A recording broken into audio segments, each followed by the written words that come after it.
Hello and welcome to the Blank Podcast, the podcast where we talk to well-known people about their lives, their careers, and some of those difficult moments along the way. I'm Giles Paley-Phillips, and with me today in his new shed, the recording shed of destiny, is Jim Daly.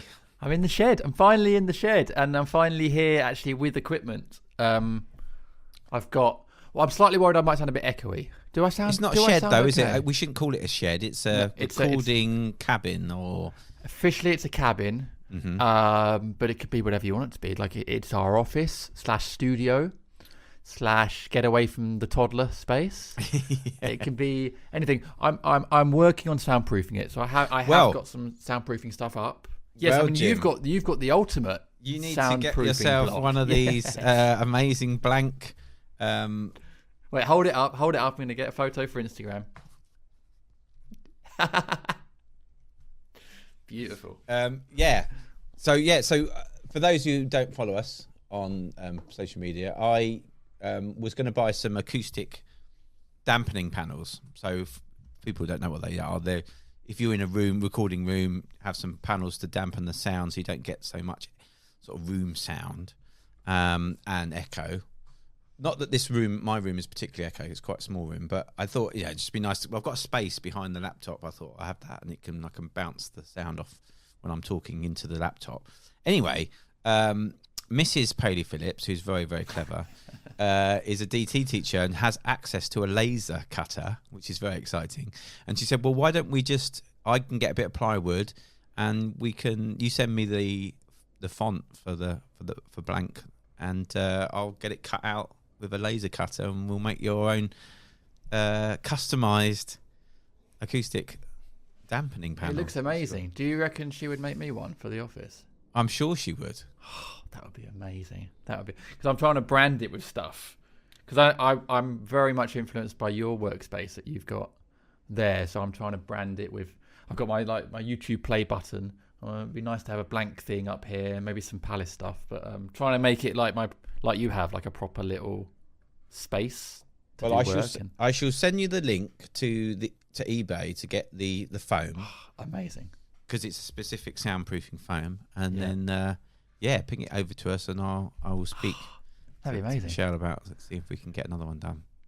That'd be great. But it's exciting being in the cabin. I keep wanting to say shed. Being in the cabin and it's an interesting feeling, sort of walking up here, but then also walking back, being like, "Oh, I've just left my office." It feels really good. Like it feels like, don't know, reclaiming a bit of life back a bit in terms of being able to just use this for work. It's it's been a long time coming, but it feels amazing to be in here. It's nice to have that separation from the home as well, isn't it? Yeah, I think it's important, because especially in the last year, we've all been sort of stuck at home in various forms, and actually working from home as well. And there's that little bit less separation. Yeah. So I think that's really nice that you've got that now. And I did a gig during the week. And as you can see, I've got my sort of setup here. So I have my laptop. Got a green screen there. Got a green screen there because they wanted us to have a green screen so we could put up like a sort of a pretend theatre-y background. Oh, okay. So you didn't have a glitter ball or anything behind? No. I should have done. That's a good shout. Yeah, I should have done. But we've got a pretend kitchen thing for Maria. So I put my laptop on that. I got my spotlight, my ring light and stuff. But it was nice to have it was nice sort of doing the gig, and then it was like leaving a venue. Obviously, the end of my garden, but it was it felt sort of getting back into the rhythm of things a little bit. So getting into the office has massively helped. And this is where I will now do all my Blank Pod recordings from as well. Fantastic. Well, I'm very pleased you're in. That's good. And we've got a great guest today for your debut in the cabin. Yes, the cabin debut. Yeah, I mean, we are completing. Well, it's not even trilogy. What comes after a trilogy? Quadruple. We are completing the set, the League of Gentlemen set, aren't we? Because it's the wonderful Jeremy Dyson. And it's been an absolute joy talking to him. What a fantastic, fantastic guy.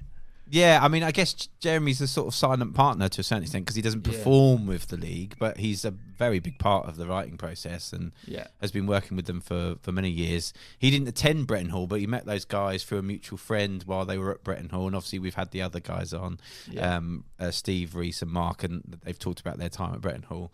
And I mean, Jeremy's done lots of other stuff as well as League of Gentlemen. He did a series called Funland, which is BAFTA nominated, and more recently Ghost Stories, which was a West End production, and then it became a movie with Martin Freeman in, and it was really successful with that as well. And we talk about also his love of Hammer horror and 60s and 70s horror movies, and and then Supernatural and all that kind of stuff, which is really how he got to become so close and connected with the other guys in the league, and that have that mutual kind of love of those things. So lovely to talk to, and obviously a very, very talented and wise man. Very talented man, but it's very interesting talking to him about the creative process, that connection, that shared connection with people. I think is really what we all crave. So it's very interesting hearing talking about that. And then obviously we've got extra content for our patrons with Jeremy as well, where he does delve into what he does in blank moments, and it's actually very interesting. Actually, not something we've had before on the podcast, actually, in terms of techniques. So we'll leave it there for the teaser. But definitely worth signing up to if you want to sort of hear how Jeremy gets through those blank moments. Very interesting. So that is Patreon, patreon.com/blank podcast, where we are growing. We are getting new people every couple of days. So thank you so much to all our patrons for joining up. We hope you're enjoying the bonus content that we're doing with all our guests. Yeah, and there's loads more exciting new content to come as well. So please do sign up. And obviously you get the podcast early as well. So you get it before the general public. So you're even more special. Exactly. I mean, also speaking of special people, we love our Twitter followers. Many of them have become patrons. But we love receiving tweets. We're going to read out a couple of tweets as we normally do in part one. This one here is from John Rushton at JP Rushton Music. Musician. He says, really honest and interesting chat about anxiety, drink, and music with Graham Coxon. He's put, what a lovely chap. Thank you, which has gone a bit theatre at the end, and then he's done a follow-up tweet with an asterisk saying lovely. So he meant to say lovely, but the Graham Coxon episode is absolutely fantastic, and we do cover a lot of bases there as well. And I think your tweet is related to that as well, because it's really resonated with people. It really has resonated with people. Lots of people have been messaging about it, and it's had a really large listenership, this one. I think people are just big fans of Graham's work, and obviously Blur. And Graham's just such a great guy, and just really opened up on the pod, which was lovely. I've got one here from Rosie. She's at Honey Wounds on Twitter. She says, I got teary eye. I'm going to start that again. Okay. I've got one here from Rosie. She's at Honey Wounds. She says, I've got teary-eyed watching the audiogram of Graham. She says it's because it felt like a conversation one can have with a father or something like that. And she's put, Graham, you own a piece of my heart. So that's really nice. So I think the audiogram is the bit where Graham was talking about how much music can have an impact on you, when you listen to it. And there's that lovely phrase he uses where he says, it's like blood coming to the surface in a graze, and that was a lot of people have mentioned that way. So it could be, I'm sure, I don't know if it's a lyric in a future it sounds song, like it could be, but then when you are someone like that talented, I think that stuff just comes out of you anyway. And in fact, going into our episode with Jeremy in a minute, there's a couple of phrases he uses. I'll mention one at the end of the podcast that really struck me as well. But when you are a talented creative person, that kind of stuff just flows out of you, doesn't it? It's beautiful. Building pictures, I love it. Well, I hope Rosie listened to the rest of that episode, and I hope she's listening to this one as well. Hopefully that's brought her on board to the Blank family. But thank you very much, Rosie, for that tweet. I think we should delve into this week's guest with the incredibly talented and incredibly lovely, it's the one and only Jeremy Dyson.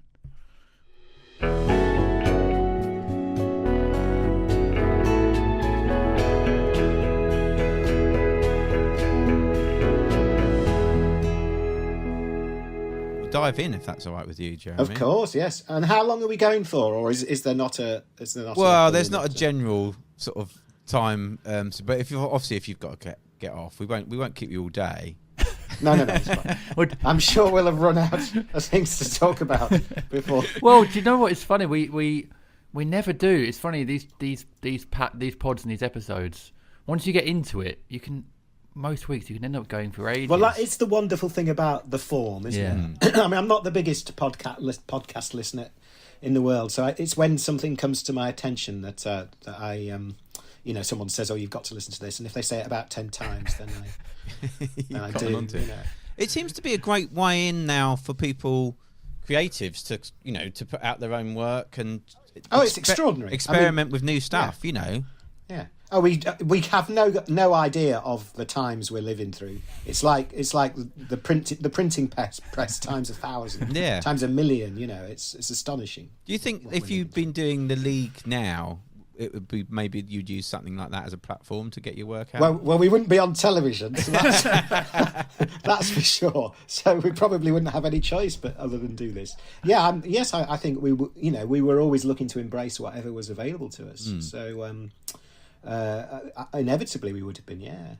Funnily enough, my comedy career started with cassette. As it would have done for many of my age, with the technology that was there.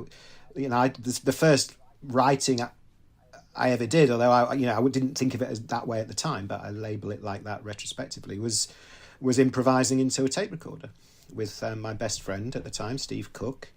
We were both massive comedy fans, and we improvised our version of Python sketches, which then became more our own thing, and that was really where comedy started for me. That was that was the beginnings of it. Do you still have those tapes? I do. In fact, I can show you. I keep them on my desk as a little totem. This is look at that, Jez and amazing. Steve, with the lettering and everything. Wow. Was that what the app was called, Jez and Steve? I think if it was ever dignified with a name, yes. This one says on it very much Python of the time, the Reverend Goebbels collection of hymns and prayers. A collection of hymns and prayers for racially pure Methodists. Amazing. I don't know where that came from. Have you still got something you can play them on? Yes, I have. Yeah, I have. I've got I'm not that I have played them, but maybe in my dotage I'll get them out and listen to them. It's quite a fragile form now, the cassette, because I remember I found a load of old mixtapes that I'd done for my wife when we were first together, and I dread to play them because I just feel that they're going to get chewed up suddenly. It's just such a it just feels like such a fragile technology. Yeah, and also I don't know. Certainly with professional tape, you have to bake it often if it's very old. You have to put it in the oven. So I don't know if that really applies to cassettes. Shove it in the microwave for 30 seconds. What does that do? Because it breaks down and it goes all sticky, and so you have to bake the tapes. Yeah. We really have come a long way with technology, haven't we? We certainly have, for good or ill. That's mad. I didn't know that. But I think it's interesting, isn't it? Because I think whenever I'm gonna get deep really early. I don't know why. Maybe it's something about being in the cabin.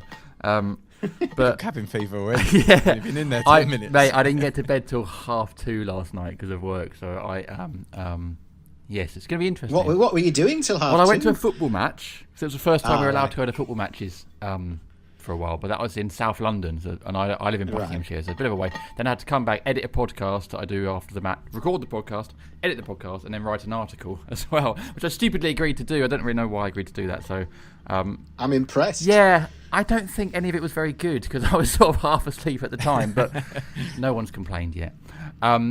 So yeah, I apologise if I'm a bit spacey today. It's probably an improvement. But go on, you were going to get deep. I was going to get deep because I was going to say we all sort of have this creative journey. I've used the word journey early doors. That's never good. And we all do our thing when it's a thing. So I think we all, the word I'm trying to get towards is adapt. We all adapt towards whatever medium is out there, be it putting tapes in the microwave or comedians nowadays who are bashing out stuff on Twitter and TikTok and whatever. We all, as creatives, I think you all just adapt to what you can to get your thing out there. That's right. And well, I mean, because that's what we do as a species. We are tool users. It's one of the things that defines us. And so, I mean, and what's unbelievable is how quickly we adapt, to this technology. Because on paper you'd think it would take years, but it's like a new technology comes along and immediately someone's working out how to do that with it, and people just jump in and dive in. It's extraordinary.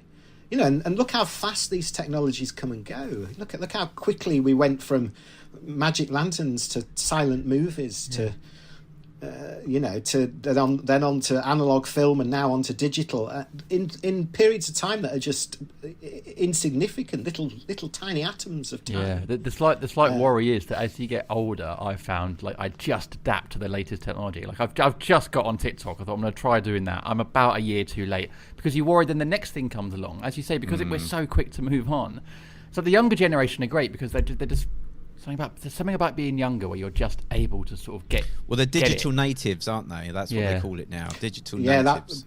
That my youngest daughter, who's 13, I watched her teach herself to write on hairy phonics on the iPad app.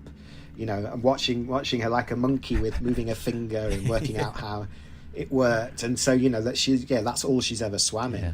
That's her ocean, that's her water, and so and obviously I'm just a figure of fun to her now, in terms of my rudimentary grasp of turning things on and off. Yeah, so true. Going back to movies and stuff, I mean, obviously you've and alongside your fellow league members, there seems to be a lot of you guys were into sort of hammer horror, and were you always into sort of the macabre and those sort of I guess the 60s and 70s kind of horror movies and things? Was that something you got into at an early age?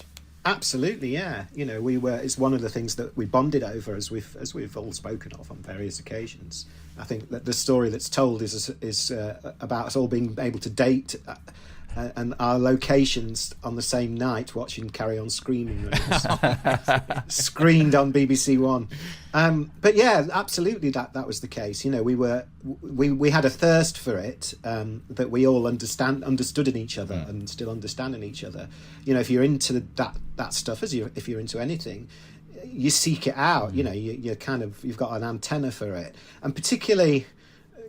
Going back to technology again, if you think the time we grew up, there were only 3 channels in the 70s.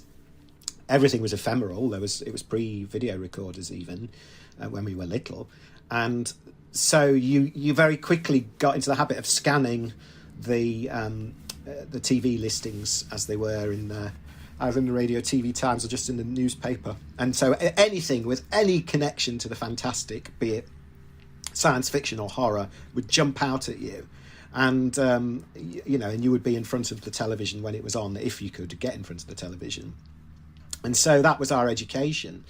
And one of the things that I've come to realise in the past few years is how well curated everything was. One of the challenges now that must be is because everyone's just swimming in culture, because everything is literally everything is there for you one way or another.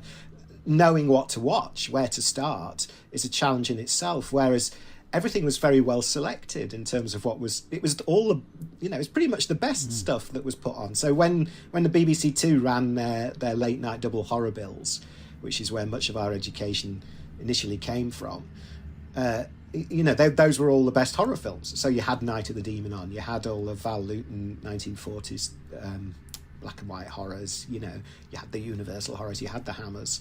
So you didn't have to wade through tons of stuff, to get to the good stuff. And so that we were absolutely formed in that, yeah. So, Swimming in Culture, that's a Radio 4 series, isn't it? I feel like I've definitely heard that. If they're listening. Yeah. No, it's a podcast. It's a podcast, exactly. Yeah. It's a TikTok podcast fusion. Swimming in Culture with Jim Navy. Yeah. I'm just thinking as you're saying, would you guys, because there is so much on now, I genuinely do get a bit overwhelmed. And as you were saying earlier, like people say to me, you've got to watch this, you've got to listen to this. And I think, I would like to, and then I sort of never get round to it because I am sort of overwhelmed with everything. Actually, yeah, I gave myself permission to stop trying to keep up myself a few years ago. Yeah. I think that's wise. I almost would like to go back to the days where there was 3 channels and someone has curated it for you rather than curating your own Netflix playlist. Someone's done it for you with all the best stuff and takes that job out of your hands, because it's actually quite tiring and overwhelming to do that. Well, it's Joni Mitchell, isn't it? You don't know what you've got till it's gone, and it was invisible when it was there, but it's now that you realise that it was somebody's job to do that. And it's funny. I'm forever musing on on actually how profoundly important that was, or at least what amazing effect it had, culturally speaking, because I was huge music fan as well as a sort of comedy and film person, and grew up very much with factory records and Manchester music scene, being jealous of it on the other side of the Pennines from where I was growing up in Leeds, because there was never a Leeds music scene, there was and so you looked enviously at what was going on in Manchester. But all those people, those extraordinary bands that have gone on to define the culture, the musical culture and beyond the musical culture, they were all formed by that same curation. These were smart kids, working class kids who wouldn't, under other circumstances, easily have access to sort of Werner Herzog films and and all the other things that and Kafka, and watching one omnibus documentary on BBC Two about William Burroughs, which they would have done because David Bowie talked about William Burroughs, and it just formed the rest of their lives. That's an amazing thing that happened, and that they were kind of activated by that, and their imaginations were activated, and you got this incredible music, and so diverse. It's I'm kind of in awe of that when I stop and think about it. Yeah, it's interesting with music because again, like we don't. I mean, I very rarely myself, I'm guilty of this, listen to an entire album anymore. And like you say, that curation, like those artists, that artist or that band or group or whatever, has spent a long time. I know that because I've been in a band. How long it takes to sort of put together a set list of music, and how, particularly when you're putting an album together, how much work and time and effort goes into making sure that it flows in the right way and all this kind of stuff. And now we just hit shuffle. And I guess the same can be said for television as well. Do you think there's been a dilution in quality because of that, though? No, because there's amazing stuff. Clearly there's amazing stuff. It's harder to hear it or find it in the noise of the non-amazing stuff. So you sort of rely on word of mouth. But also, I think because those formal structures have gone, like it's on 9 o'clock on a Wednesday, that's take that scaffolding away makes it harder if you're a busy person to get to it. I think that's the thing. I mean, it's less hard if if you've got more time. But once you've got kids and a busy job, then time is of a premium, and you're lucky if you've got an hour in the evening before you fall asleep, or at least that's what I find. And so, the idea that you would sit down at 9 o'clock on a Wednesday night and there'd be something on BBC One after the news that was worth watching, but it was only on once a week, it was kind of easier to be pulled along in the slipstream of that, I think, than it is now, where more of a conscious choice has to be made. And you can just be overwhelmed by that choice, as that's another spirit of the age, isn't it? Being overwhelmed by choice everywhere. I mean, if you make music and you're in a band, you know all about that, Giles, with just the software that's available, and and what that does to creativity, because it can be hard to play a tune because you're choosing which plugin to. I know what guitar pedal am I going to, what out of the gazillion of, and even more so now with processors and things, and you can just jump on Logic and it's got gazillions of different guitar sounds, and you spend actually most of the time coming up with the perfect guitar sound and not actually writing music. Whereas when I used to play in bands, and certainly when I was in like my first proper band, I had my 2 keyboards and my 1 phaser pedal, and that was that, and but now we sound like the 4 Yorkshiremen sketch. We do inevitably as middle-aged men. What else can you do? I know. It's funny enough, I chose when I first joined the band, I was very insistent on not having many guitar effects or anything. I just had a noise gate suppressor thing so that I could take away that horrible rumble sound, and a tuner, and I would be like, let's just try and rely on the raw sound of the amp and stuff. I think it was probably more laziness and not knowing how to use those things. Like the idea of having a chorus pedal or a phaser or something would just overwhelmed me slightly. So, but actually, there may be something to be said for really stripping stuff back and just relying on your gut playing, and yeah, so that's interesting. But yeah, I think these days I find I do get a bit overwhelmed with all the different things that I can make it sound like. I mean, I think it was ever thus in one way or another. Yeah. But I think but there are so many distractions and so many, and not least the one we all carry around in our pocket, in forms of our phone, which again is the most unbelievable piece of technology that you could imagine. Isn't it amazing that, I mean, speaking as a science fiction fan, that for all the things that science fiction novels have predicted, I never read anything. The only thing that came close was The Hitchhiker's Guide to the Galaxy, but that barely scratches the surface of what that phone actually is and what it actually can do. Yeah, we never got flying cars or hoverboards, yet, but no. we got actually something way better in our pockets. Yeah, it is a bit mind blowing actually when you think about how good it is. But just going back to what you guys are saying about, Giles talking about the pedals and stuff, I think there is a beauty in simplicity, because for example, if you take a song that someone's like really overproduced and they've added loads of layers and stuff to it, but then they play an acoustic version of that song at a gig, it's still as good, and that's it completely stripped down. So really, at the core of it, even if we didn't have all these options to make things, we would still make good stuff. Does that make sense? Absolutely, yeah, absolutely it does. And I often think about that. What would be the essence for me? What would I be all right with? And I kind of think, if I've got a pen and a paper, well, at least I could write a story, and even without the pen and paper, you could probably kind of make it up as if you were in some Soviet gulag and memorize it word by word. I can't keep yourself sane. Yeah. I can't do that. My memory is so bad. My memory is absolutely awful. I have to make notes everywhere. I don't know about you guys. I have to make notes on my phone and like notes on my little notepads, and then I go back the next day and I'm like, what the hell have I written? That makes absolutely no sense. But no, that's very sensible though. That's a good strategy. I've learned long ago to keep pens and paper everywhere, or pencils and paper everywhere. Yeah, definitely. Otherwise, you forget things, don't you? Was writing always something that you had a passion for? I mean, when you were at school, what were your kind of strengths and weaknesses at school? What were the Sounds like an interview. Yeah, well, I thought we'd go that way. I want your CV. Where do you see yourself in 5 years' time? I work well as part of the team, but no, I was. Well, funnily enough, I didn't think of myself as a writer. I didn't think I was going to be. Writing never really occurred to. Outside of the comedy, which, as I say, I didn't really think of as writing. It was more, oh no, that's just making up comedy sketches.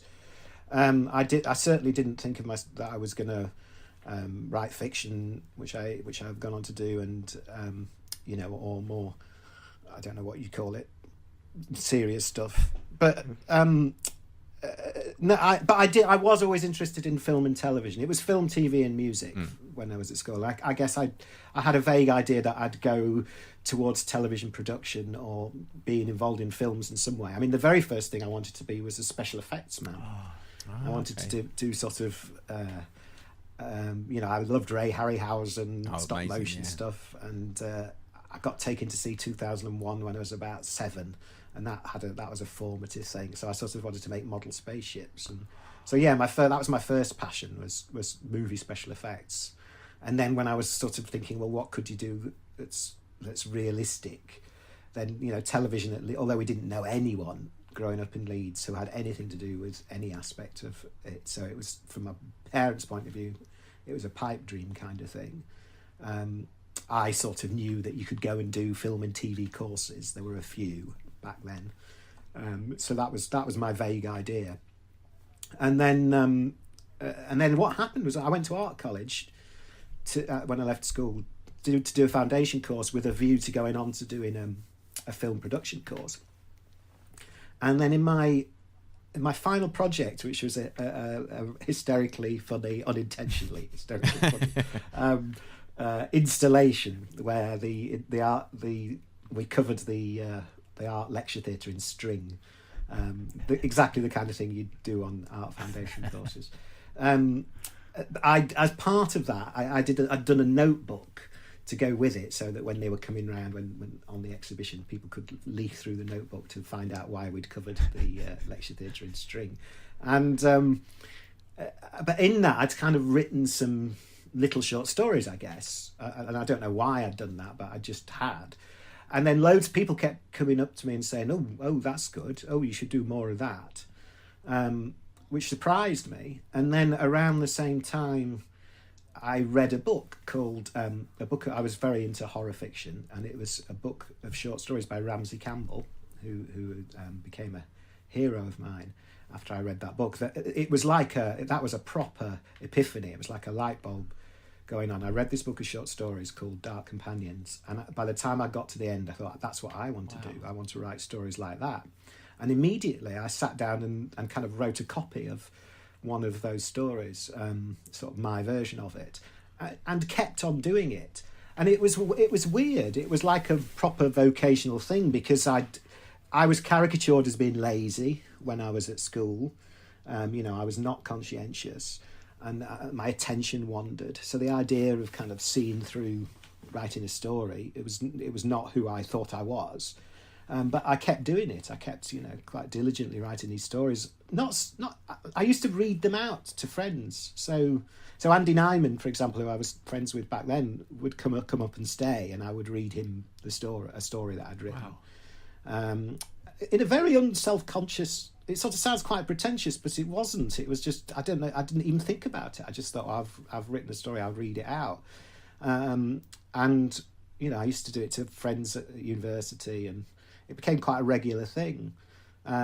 So that's when I realised, I sort of discovered, it was a discovery that's in me, and in me to the extent that it makes me do it, sort of against my better nature, you might say. How did it make you feel though, suddenly discovering this skill, but actually doing the writing and then actually performing it to friends? How did you feel?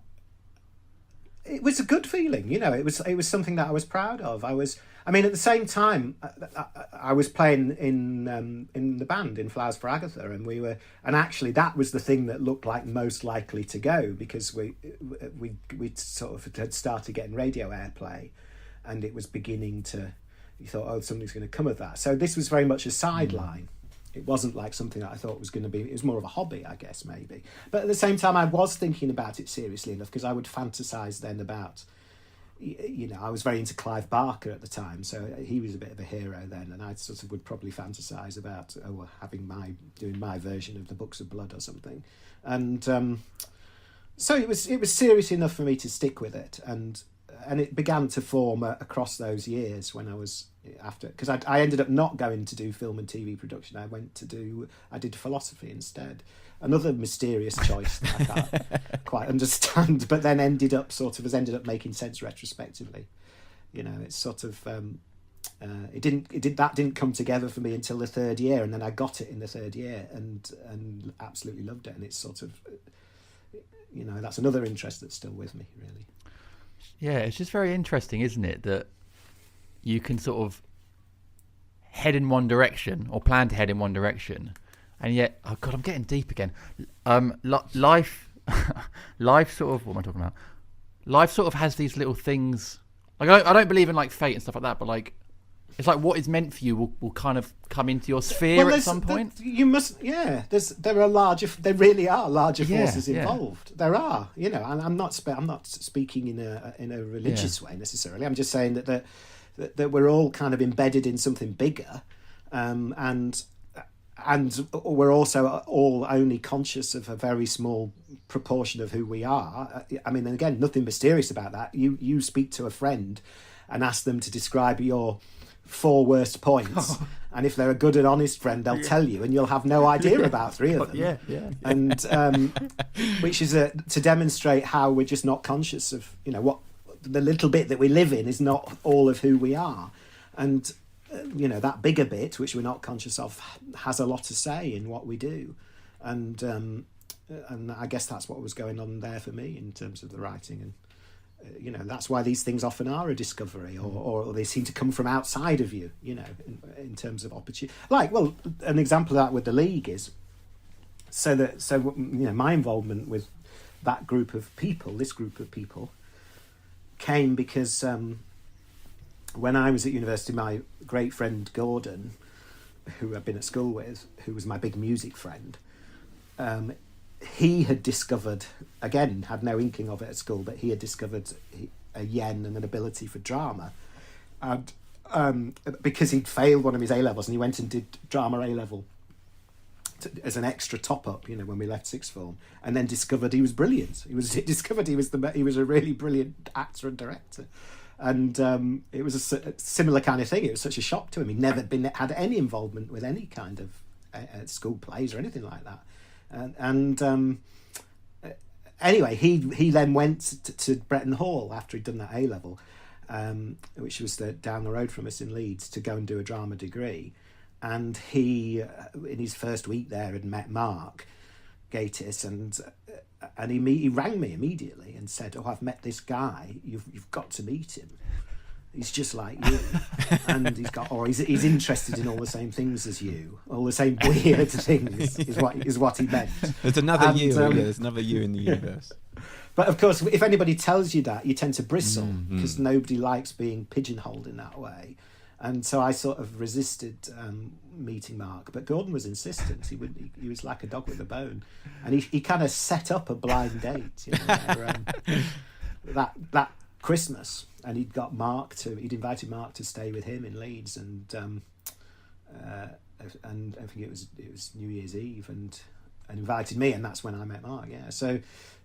It was thanks to Gordon, who, for whatever reason, thought, well, I've got to introduce him to him, and and that was, and then of course we hit it off with Mark straight away. I was about to say, yeah, Gordon got it right. Gordon knew who he was talking about. He did get it right. Yeah. Well, and as we've spoken of elsewhere as well, quite often, Gordon was instrumental in getting us all together, because we were then after drama school. He went on. Actually, he moved to drama school in London, and then. And when everyone finished, everyone headed down to London, and it was a group of people. And Gordon started a theatre company with Steve Pemberton called 606, and started putting on terrific plays, really good stuff. They sort of found really odd, unusual, forgotten pieces and put them on in pub theatres. Gordon directed them or Steve did, and Mark was part of that, and Reese was part of that. And the league kind of came out of that because Gordon everyone was working together in different groupings and pairings. So I was writing stuff with Mark. Steve and Reese were writing together. I think Steve and Mark had written a one-act play together. Everyone was sort of experimenting in different combinations, and it was Gordon that said, "Oh, you should pool your resources. You should all work together on something." And he encouraged us to, and he did. There was a slot coming up at a theatre festival, and he said, "Look, do a sketch show, and work together." And that was the first thing we did. So that came out of 606, that theatre company. I've just, as you were talking there about meeting Mark, I've got how these days there are a lot of terrible, cringeworthy game shows on TV. I'm just thinking one, you get a friend who would like another friend, and it's called You Should Be Friends, and we get these people to meet on set. Well, that's like Mark Wootton's brilliant. Do you remember Mark Wootton's brilliant thing? His first thing, my new best friend. Did you ever see that? Oh, that was fantastic. I think it was Channel 4.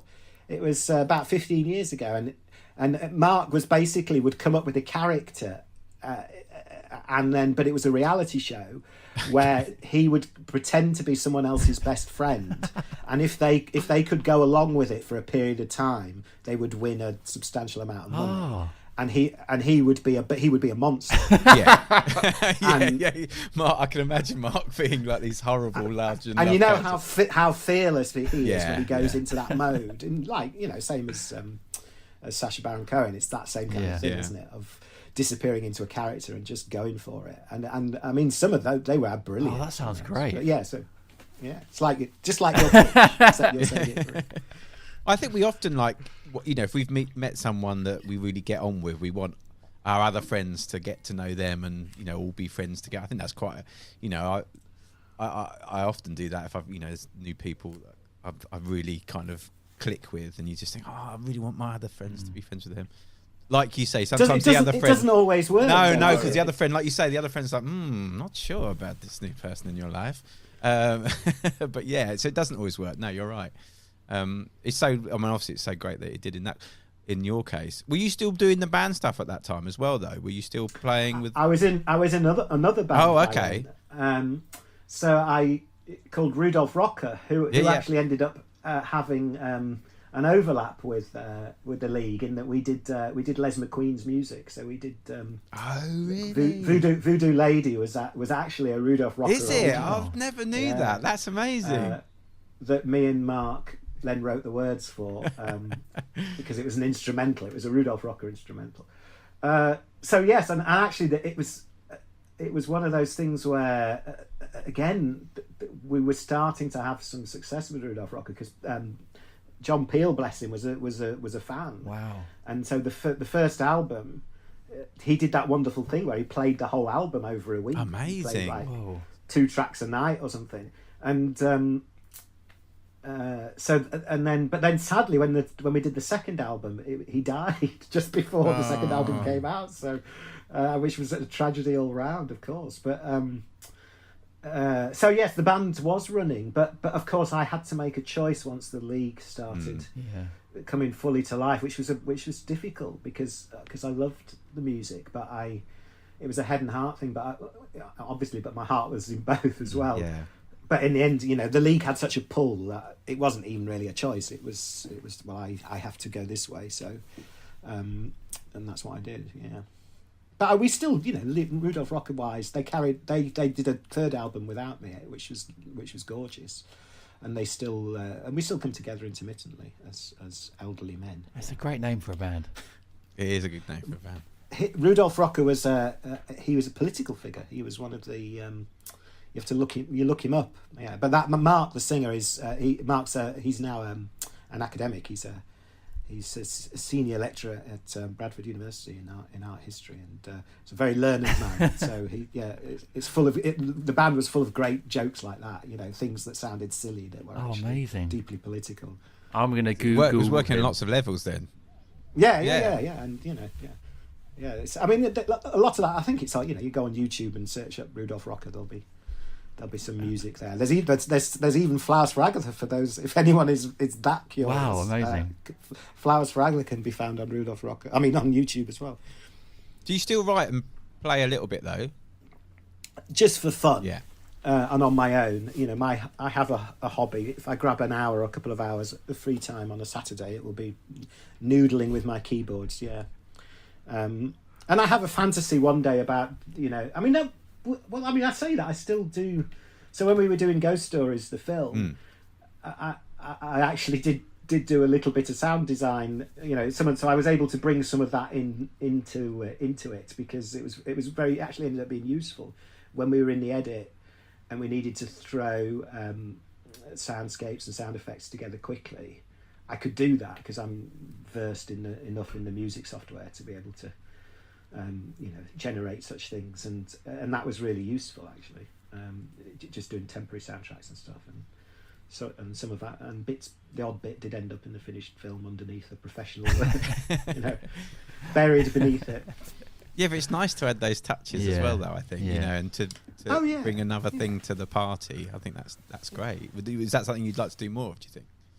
Yeah, I mean, as I say, I sort of harbour the fantasy of doing it a bit more, being like John Carpenter and doing your own soundtrack. Oh yeah, I mean, he did everything, John Carpenter. I mean, and it's amazing. And then when I love it when Mark, I think in Mark's documentary when he speaks to him and he questions him on that, and John Carpenter gives him this look that says, "I must have been insane to even try to do that because of the weight that you have to carry. Of not only have you got to make the thing, but you've got to do the score as well." It's.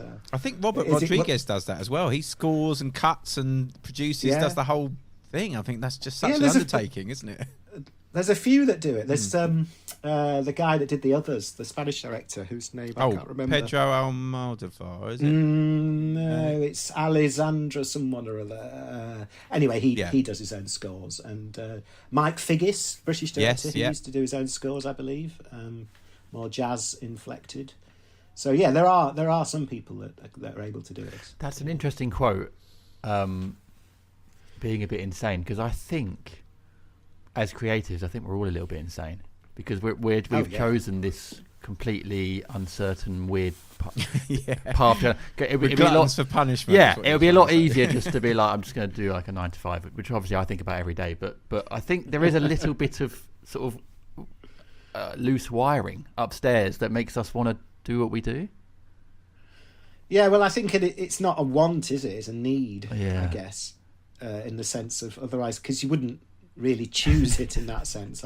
Maybe. I think it does sort of have its way with you, really. I mean, there's certainly, there are aspects of it that, as you say, are insane. Yeah. I love that story. It's a story my accountant told me, actually, about which, because I didn't see it, but there was a TV programme where, what was he called? The businessman. Is it Digby Jones? Does that ring any good bell? name though. Anyway, We'll go with Digby Jones.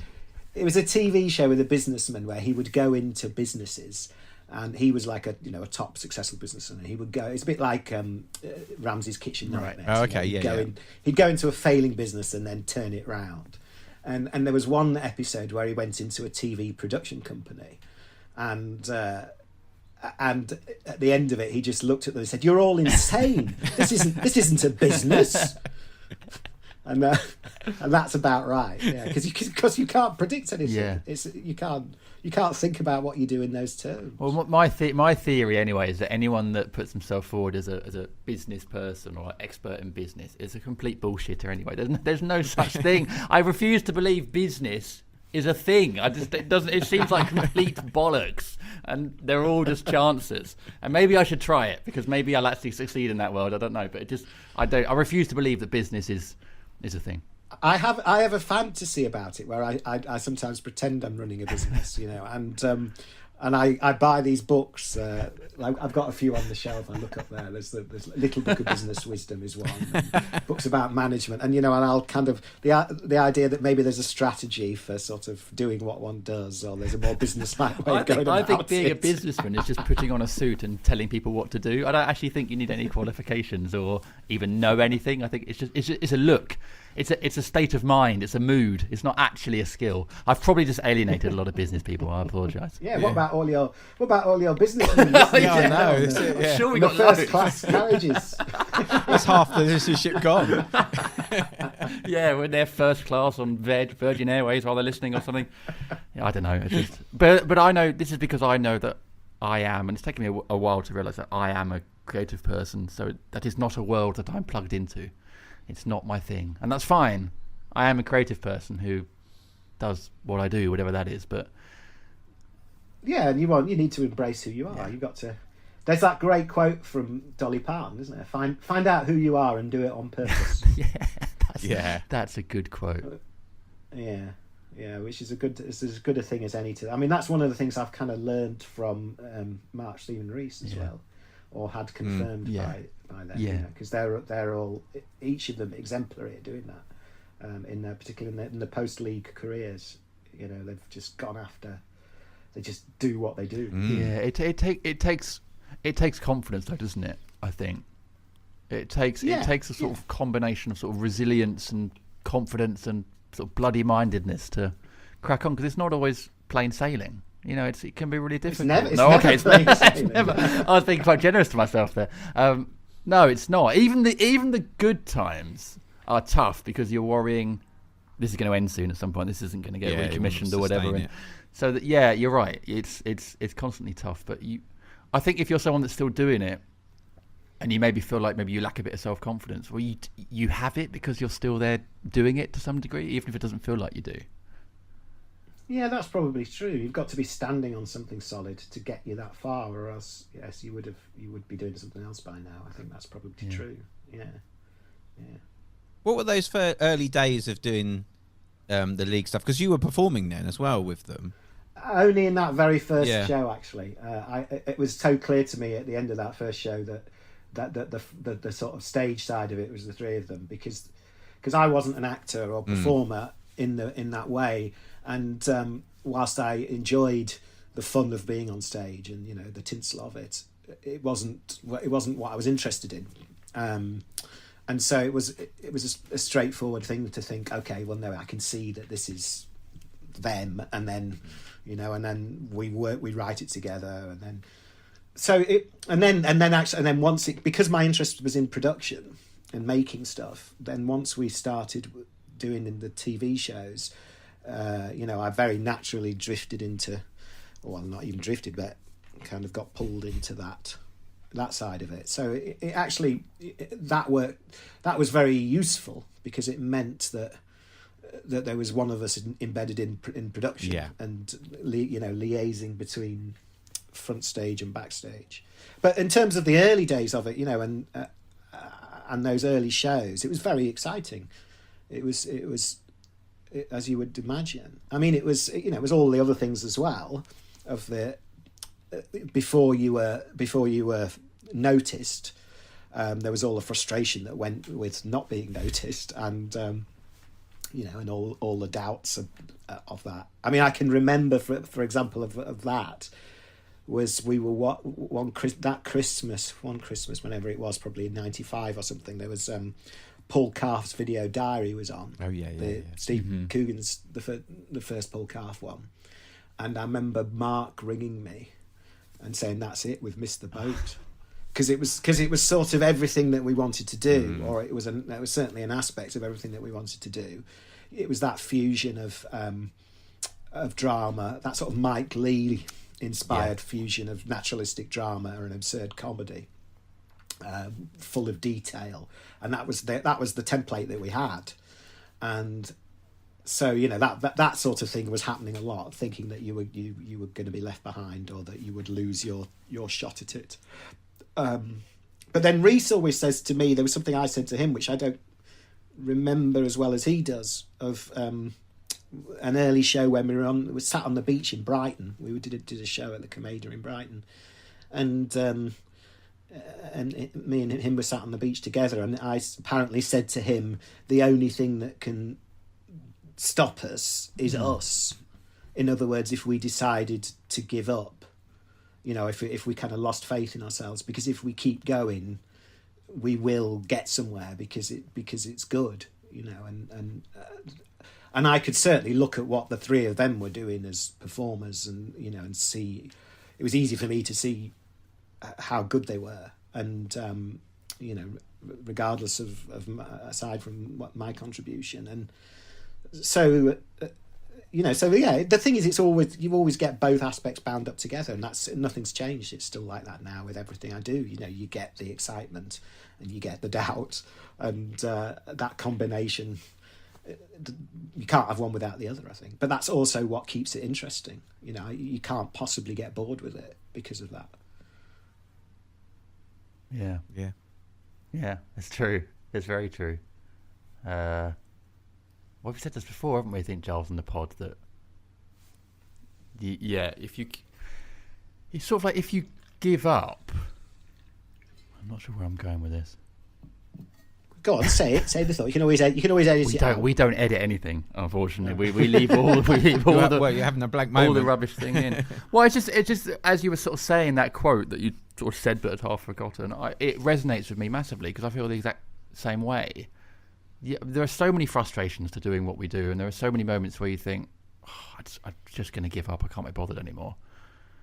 But but you know, in that moment, there are so many possibilities still out there, and there's so much time still. Like there's still plenty. We could all be doing this into our final days. And you look at other creative people, and that's another lovely thing about it, is you don't retire from it. You know, because you don't want because you don't want to, as long as there's enough people out there that still have any kind of some kind of interest in what you're doing. And but that doesn't need to be a lot of people, you know, for it to be worthwhile. It just needs to be some people. And so it's definitely part of the joy of it. You're right, you can't have one without the other. I was talking to a footballer yesterday. Sorry, I do bring football into literally every episode somehow. But he was a guy called Jeff Thomas, who's Faith Palace legend at the club. And but I was saying, like, how do you get through, like, being a footballer? And he was like, well, you don't get too high with the highs, and you don't get too low with the lows. And I think that is good advice for life and anything, really. It's like, in creativity, you will have these amazing moments, amazing gigs, amazing opportunities, and you need to enjoy them. But also, you know it's just one wave in your journey. Yeah, it's Kipling, isn't it? It's triumph and disaster. Yeah. Those brilliant wise words in the poem If. Me and Andy are forever reflecting on that, because you do have to learn to ride it out, because you can't put a show on without having an opening night, or make a movie without having an opening weekend, and they're always agony, but they're also exciting, and it's all bound up together, and it's addictive. Yeah, that's for sure. Well, and a compulsion as well. I think writing, I know is it was every time I think I'm not going to do another book, and then I'm saying that in the middle of writing out another one. So it is a compulsion, I think, as well, and I think that's. Yeah. But that's a nice thing, and that's the exciting bit, is that actually you're compelled to do this thing, and it's that's what makes it exciting, I think, for me. Yeah, I agree, and it's a sort of, like I said earlier, it's a need. Yeah. It's a requirement, and so much is about trying to find what your true place is, which because there can be a big difference between when you're younger, you tend to be, or I tended to be, a lot more ego led, and you think you want to be in the place where you're going to get maximum adulation or notice, or all those things that you fantasize about as a creative. And then one of the things that comes with age is realizing there's a bit more to it than that, and actually of greater value is getting into the spot that's your spot, which isn't necessarily the one that's that either has the biggest audience or the best reviews, or but it's a different thing. It's got a different quality to it, and it's that, and but going after that is a thing in itself. Yeah, that's true. That's very true. Finding that creative sweet spot. Yeah, that is. Yeah, that's interesting. I hadn't really thought about it before, but that it is, and actually, I think a lot of time also creating things that you really want to do. I mean, funny, that does lead me on to what I was going to ask you about ghost stories, because obviously you came a bit full circle with that with regards to your, the things that you liked as a younger man, and obviously you started doing that. How did that come about? The stage play, but obviously the movie as well. Well, that again was a call from Andy. So Andy, has been a dear friend of mine since I was 15, and we met at Jewish summer camp, of all places, and where we shared a dormitory, and just hit it off on the first night for all the same reasons I hit it off with Mark Stephen Rees. In terms of having that shared love of horror movies and dirty jokes. Andy had a collection of rag mags that he brought with him, and he was reading out rugby songs, I think, on that so we'd been a fixture in each other's lives from there on in. But professionally, we'd gone off on these different paths. I mean, Andy was always an actor. Even when I first met him, he was doing like Leicester Little Theatre or whatever, and he was doing acting at quite a high level. And he went on and he did a drama at Sixth Form College, and then he went to drama school. He went to Guildhall in London. So he was on that path when I was going on mine, and then I was doing the League, and he was acting, and then he also had got into magic too, and which was another thing that we shared. He says that I was partly responsible for switching on to that, because I was very active as a magician when I was young. Well, who were the sort of acts you were into then? Magician. I used to do children's magic. So I used to do magic shows right through from being about 12 or 13. I was working most weekends doing magic shows. And that's how I funded my record edition. So I would go and do a magic show and then go and spend it all in Jumbo Records in Leeds, and building a record collection. So what kind of tricks were you doing? Were they mainly card tricks, or were you doing like rabbits? No, it was all proper kids stuff. It was I sort of so once you make that decision of getting into magic properly, I discovered there's this whole parallel world of conjurers that lay people have no awareness of, because they have their own like private, or back then they did pre-internet. If you wanted to find out about that stuff, it was all it was all kind of but word of mouth. So there was I found out about a magic magazine called the Magigram, which you would subscribe to. I'd read about it in the back of a magic book I got from like Smith's. And you write off to this address in Bideford, Devon. And it's very cloak and dagger, isn't it? It is very cloak and dagger. And then you discover that this is the world of the professional magician, because that was where all the knowledge was shared, and you could only get at it if you subscribed to one of these publications. And then they have these vast catalogues of, you can't believe how many books, and it's like literally like a whole of a shadow publishing industry. And then of course there were magic shops. I mean, I knew about Davenport's in London because I'd been in there. But so anyway, via that I'd sort of put together a proper act, which was with all the professional props of pictures of rabbits and vanishing dice boxes and all the things that I'd loved as a kid. So that was where I got all the stuff from. Yeah, and it was big props, kind of nicely decorated. So anyway, that was we're back onto Ghost Stories. I'd been in that world for since I was 12, and I turned Andy onto it. I think Andy had always had an interest in it when he was a kid, but I turned him onto that side of it when we were in our early 20s, and I first moved to London, but he then got bitten so bad. I mean, literally, I'd taken him to a magic convention.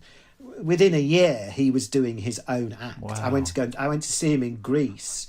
He was performing professionally in Greece, a production of Greece in Oxford, I think it was, and this was 1992. And after the show, he did his own cabaret. Oh wow!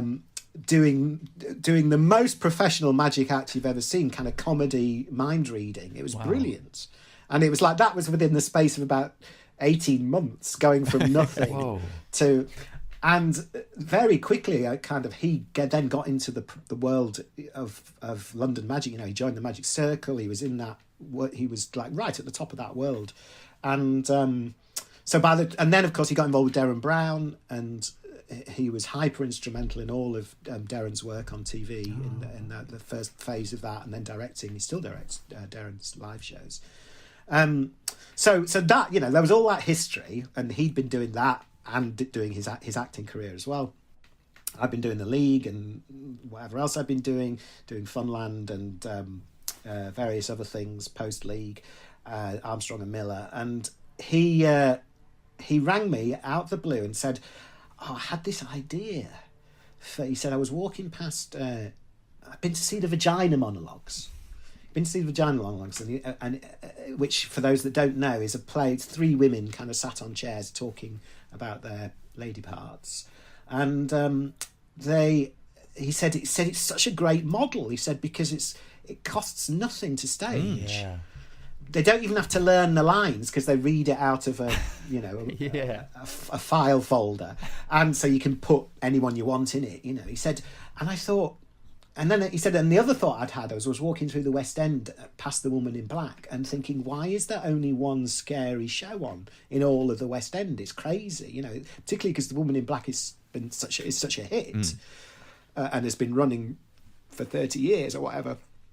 Why has no one ever put another scary show on? And he'd had these two thoughts, and he said, would you be interested in working on something? And I was doing, as always, as any of us are, I was doing many other things at the time, but I thought that's a terrific idea, and also that would be so much fun. And I did have at the back of my mind this memory of Andy about 10 years earlier than that, so about late 90s, Andy had staged with Professor Richard Wiseman an Edwardian séance at the old House of Correction in Clerkenwell, the old debtors' prison that used to be a tourist attraction. And they'd done it like a proper Edwardian séance, with using all the techniques that fake mediums use, and to sort of demonstrate how those things work. But when it got to the point where they turned out all the lights and that they did the actual séance bit, and you had kind of bells floating in midair, and it was the most exciting thing. I remember thinking, this is absolutely brilliant. This is so exciting and scary and terrifying. Wouldn't it be amazing to sort of tell a story in that environment or in that way? And that had lodged at the back of my mind and had been really sort of been with me ever since. So that when he rang up with this call, then I remembered that and thought, well, I wonder if we could take the spirit of that. So it was different from the thing of three people sitting on chairs and just like Dave Allen telling the scary story. It was more of like, what if we made if we sort of made a number out of it? And so it was those were the things that collided, and then it all came together quite quickly. Well, no, we didn't do anything for a year. Well, no, for a year what we did was we emailed each other back and forth, and I sort of sent him my favourite ghost stories, and he sent me little bits of stuff that he was interested in, and there was stuff that he'd written, and so we were firing ideas back and forth, and then the absolute piece of kismet was a great friend of Andy's was Sean Holmes, was a director that he'd worked with, and Sean had just got the job running the Lyric, and Andy had been talking to him had been pitching this idea, even though wasn't really anything formed there, and Sean was really sort of got it, even in its embryonic form, and so he asked us if we'd be interested in putting it on at the Lyric, and then that was the thing that galvanised it, and so we wrote an outline, and he loved it, and that was where it came from, and so. So that was how Ghost Story started. It was the same kind of thing, as the same experience of the League, really, of it growing out of our passion and interest and the thing that we loved more than anything else in the world. Yeah, that's a nice sort of natural way for it to grow. But that world as well, I think, is you're right about it being mad. There's only one show on at the time, because I think it is a world that a lot of people find interesting and exciting, even if they don't know it. It's one of those things that I think people do like, even if they wouldn't say they do. But I think actually it's one of those things that everybody has got a little bit of interest in. Yeah, and I think that the promise of it, of kind of going into the dark and having a thrill, that was absolutely what we found with the, the show almost from the opening night. When we opened it in Liverpool, and you could feel it in the audience when they came in. They were up for it, and it was a moment in time as well, because everything digital was just starting to go crazy. It felt like there was a premium on live experience, on things that actually weren't on a screen, and that was part of the hunger for it too. This is, you have to actually go to the theatre to have this experience. Amazing. You can't watch it on a screen. And I think one of the things that we were both proudest of is that we'd brought people into the theatre who had never been to a theatre before. Somebody rang the Liverpool Playhouse in that first week and asked if it was all right to come and train us, because they'd never been to a theatre before. Which is so sweet. But also we were so like, that's so wonderful to think that you'd done something that that somebody wanted to go to the theatre to see if they'd never been in a theatre in their lives, because we both love, we both have the opinion that when theatre is good, or when it works, it's just the best thing. It's there's nothing more exciting. It's on a whole other level from going to see a movie. Even speaking as someone who passionately loves movies, the live experience of being in a room in a theatre and the things happening in front of you, it's just electrifying when it's when everything's working. Well, you might have opened up a whole new world to that person. That person could be a theatre fanatic now. You might have, you opened the little door for someone, and you could have changed their life. Well, again, Ghost Stories has gone on to have this extraordinary life that neither of us would ever have anticipated, and and that was one of the lovely things, is that people would come back and see the show again and again, and it's had 4 or 5 productions in the UK since its first production, and so there were people who had gone each time because they had such a good time, and that's as good as it gets from a creator's point of view, in terms of when you see that's for real, and so it's been for both me and Andy. It's been such a wonderful thing, and you know that we would never have anticipated for it. Did you always sort of foresee it becoming a film as well? Was that something you had talked about at an early stage, or was it always just thinking about it as being a sort of live production? When it was in the first that first week of work, when we were outlining the story, and once we'd hit upon the end of it, we both looked at each other and thought, "Oh, you know, this could be a film," in the sense of it felt like a sort of that it had that sort of cinematic twist to it. But then we also sort of made a vow, but we're doing this as a stage show. So it was, yes, maybe one day, but the focus is completely on its theatrical life. And then after it had been running for a bit, then we started turning our attention to, well, yes, maybe there is a movie in it. And well, there was interest from other, you know, once when it had heat on it, when it had first transferred into the West End, that there was sort of studio interest, and that was enough to make us think, well, what happened? You see, it's Andy again. He's so brilliant at this, much better than me. He said we were in Toronto with it. There was a production in Toronto, and we'd gone over for the opening night, and there was interest from an American producer then, who was known for doing horror movies, and he was talking, and there was talk about who he'd offer it as a property to this director or that director. And Andy said, to me, he said, "I don't want to give it to some other director." He said, "We should do it." And he's much better at thinking like that than I am, because that's in my heart, but I'm much less bold at saying those things out loud, and he's brilliant at that. And so, you know, once again, it was Andy that really drove that decision. But once he said it, and once I'd sort of dared own up to it, then it was, you know, there was, well, that's the only way of doing it, you know. And so we kind of took it off the market, as it were, as an independent property, and we just wrote our own spec script, and it was the deal always was we direct it and Andy's in it, you know, and that's the only way it's going to get done. Did you enjoy directing? Because it's very different from what you've done before, obviously. Yeah. No, I do. I love it, and I directed. You know, I'd always wanted to direct because I do really enjoy it. As me and Mark always joke, it's the ultimate profession for a dilettante is directing, because if you just need to know a little bit about lots of things.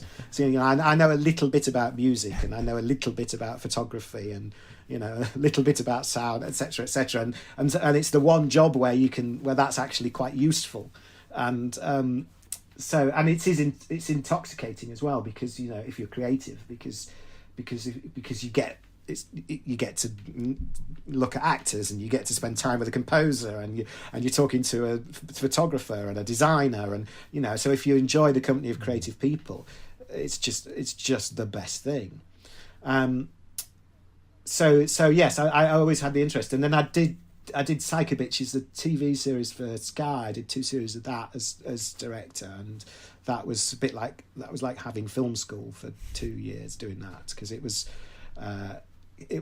quite, because it was so contained, because it was a sketch show set in one room in a therapist's office. So it was a great place to sort of learn to direct, because you sort of you had a lot of the things were stripped away in terms of, you know, unit moves and stuff, so you could sort of focus on slightly less than you might be otherwise, and it actually turned out to be an excellent way of limbering up for doing ghost stories. Is it all consuming though? It always sort of comes across directors. It's just such an all consuming thing to be director of a one project, you know. Yeah, and it's quite obviously it's quite a big part of your life. It could be a couple of years sometimes to put the whole thing together. Yeah. So it's exactly that, because you're not thinking about anything else while you're doing it. But that's also what I loved about it, because, in fact, doing the movie, what was great is because when in my normal day job life, you know, I'm generally working on 4 or 5 things at the same time, as you'll all both be familiar with. And then what was lovely about doing Ghost Stories well, and Psycho Bitches for that matter, when I was doing that, was it's an excuse to pull the drawbridge up. Yeah. Because you can only do that. You can't direct and be working on a script for something else at the same time, or doing script editing. You can only be doing that while you're doing it. So it was almost like having a year's sabbatical doing the movie, because which was another bonus of it. Because it was a year, it's more than a year. It's more like 2 years, but it was a year of the drawbridge. Is it nice when you finish though? Because I mean, it's a big. Like you say, it's that big commitment, isn't it? And it is all consuming. Is it nice sometimes to put it to bed and leave it? Yeah, and there were two moments of that. One was finishing the shoot, and God, the sense of satisfaction having finished the shoot, the last day of the Ghost Story shoot, was like, it was so profound. Of like, because it had been it was like 3 years of fairly sustained effort to know that you'd got it all in the can. And had the edit in front of you was unbelievably deep satisfaction of just, and then the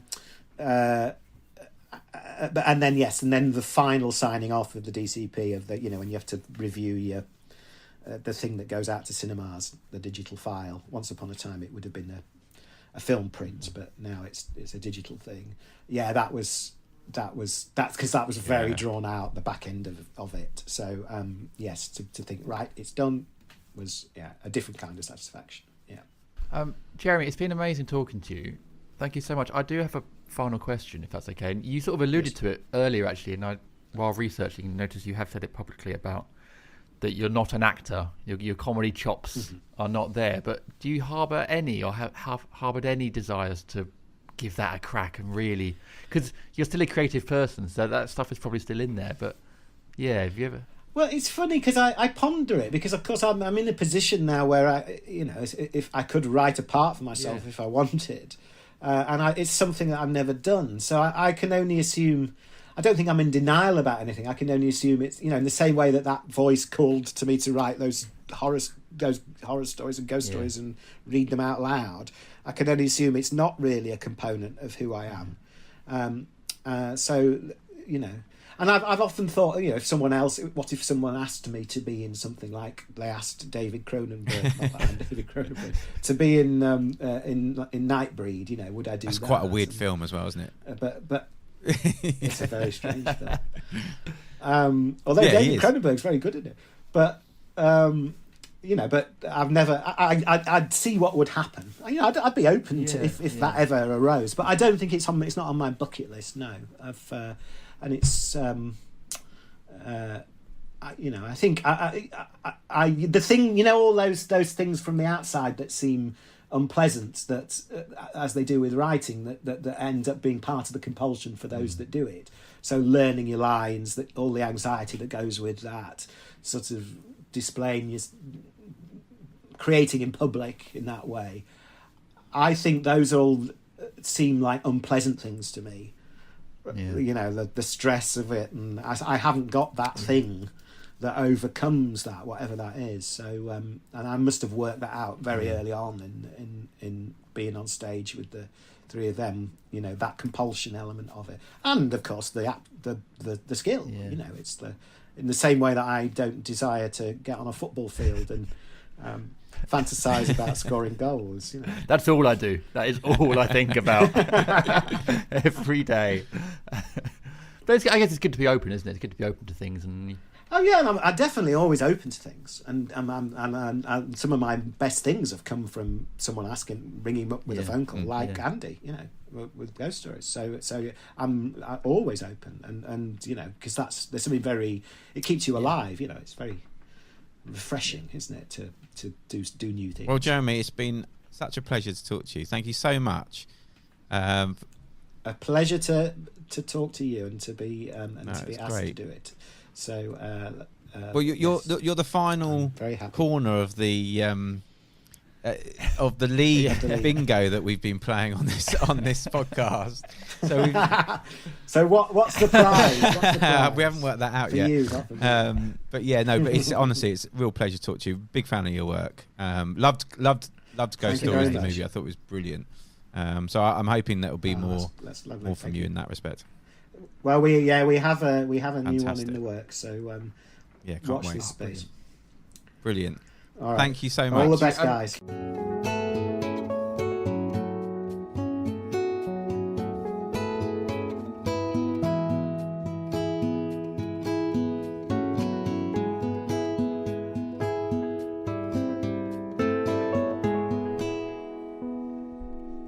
Well, there you go. The set is complete. We've had all four, and what a way to round off our League of Gentlemen top trumps. Yeah, it's like we've finally wandered into Mordor, and we've tossed. It's been a long time coming. Yeah, it took ages, and we've tossed the ring into the fires of Mount Doom. And that's it. Yeah. Peter Jackson sits back in his chair. Yeah. I think so. Job done. Yeah, definitely. So yeah. Oh, well, I mean, what a great guy. I mean, much like the other lads as well. Incredibly easy to talk to. Very open about his career and very easy to get to. I know I'm sort of lacking sleep a bit today because I've had a bit of a late night last night, but so I got deep really early on. But I think with all four of these guys, that they're so in tune with that kind of thing, and they're so sort of thoughtful that you can get into that early stuff, and they will indulge it and embrace it. And Jeremy did that. But I just thought, what a talented guy, and it's always interesting tapping into the brains of these people that create this. You think about the stuff he's created. Like, we are so lucky to be able to tap into those brains and talk about it. And the phrase I sort of alluded to at the top was the swimming in culture, which just really struck me. That, which is such a, like, we talk a lot about, don't we, sort of being overwhelmed and stuff, and that is such a perfect way of describing sort of what life is like at the moment. And it's always reassuring when you get these brilliant people you look up to come on and they share those thoughts and worries and concerns about life that you do, and it's like a bonding exercise, really. So, but it was lovely talking to him and just very easy to chat to. Yeah, it's nice to have those confirmations sometimes. I mean, I've been thinking that time. I think Michelle and I have these conversations a lot about, we are swimming in culture, and we spend half the night trying to find something to watch. And actually there is part of you that sort of pines for the days of 4 channels and where you had to sort of force yourself to watch certain things, which were always brilliant. And actually, do you know what? There's something to be said for it. I mean, we've seen in recent weeks, things like Line of Duty, and actually, recent Steve showed Inside Number 9 is episodic weekly, and that build up to it every week is really fantastic and exciting. So I think there is something to be said for that. I mean, I'm all for binging stuff as well, but I think, maybe we need to all do that a little bit more. And well, you only have to look at Twitter when those shows are on, that people want that shared experience. We're not having this same shared experience as we used to, maybe, of everyone, the family on the sofa or whatever, or then you go down the pub and discuss. I don't know what people did like back in the day, but we're having that shared experience now of watching those shows that come out at a certain time on Twitter, and actually it's really fascinating watching people interact about it. So I think there is a desire for that, actually, that going back a bit and having those scheduled shows. I think people do want it a bit. Yeah, definitely. I do. I think there is something to be said for it. I know, because you want, especially if it's a show you love, you're like, I really want the next one, and I think that's good. Leave them wanting more is always a good adage, isn't it? So I think I hope broadcasters will do that a bit more, but who knows. We'll wait and see. Well, we're gonna obviously in a minute leave our listeners wanting more, hopefully, and hopefully that's what we do at the end. Or never coming back again. Yeah, come on, Rosie. Come on, the audiogram doesn't count. Thank you to Jeremy, and thank you to our listeners for their tweets. Thank you to our patrons. We hope you enjoyed the bonus content at the end there with Jeremy. If you didn't, because you're on the main feed, please do join our Patreon at patreon.com/blank podcast. You can get bonus content with all of our guests every single week, as long as other rewards as well. Should we read out our Twitter accounts so people can get in contact, should they wish? Yeah, I think we should. Yeah, it's at blank pod. And you can also find us on Instagram and Facebook at the same handle. You can. And we're not going to read the email address out because no one uses it. But obviously, if you join the Patreon, you can also get direct. That's not all of the bonuses. Direct contact with us there as well. We check our Patreon messages regularly, so it's it's actually an easier way to get in contact with us, to be honest. Yeah, and if you sign up to a certain tier, you get into the now infamous Facebook blank group. Facebook group. Exactly. Where only the real. I think that's the super friend, the best super friend tier. I think really get to and it pops off in there as well. So look, there's plenty of rewards on our Patreon. People know what patrons are these days. But yeah, please, it's a way for you to sort of join the Blank community, and we really do appreciate it. And we love making this stuff for you guys. Like we love making the bonus content bits, and we love interacting with all our listeners as well. So it just helps us sort of take it all to the next level, and helps keep the pod going as well. Absolutely. And that's it for this week. It is. What a great week. Another great one. Sort of Jeremy said, what do we win now for completing the full house? We should win something, shouldn't we? We should do. Because yeah, we've cobbled it together. And I've been haranguing all these people to come on. I should get a prize. You should do. We'll think about it. I don't know. Yeah, I don't know. The prize is getting to talk to them. Exactly. And getting to share it with our wonderful listeners. That is a prize worth having. Such a suck up. Yeah, it's just what I do. Yeah. It's just what I do. Anyway, thank you very, very much for listening. Thank you, Giles, for being you. And you, Jim. And that's become our sign off now, hasn't it? Yeah. But, it's nice. I like it. And have a great week, and we'll see you again next week with another guest on the Blank Podcast. Goodbye. Goodbye.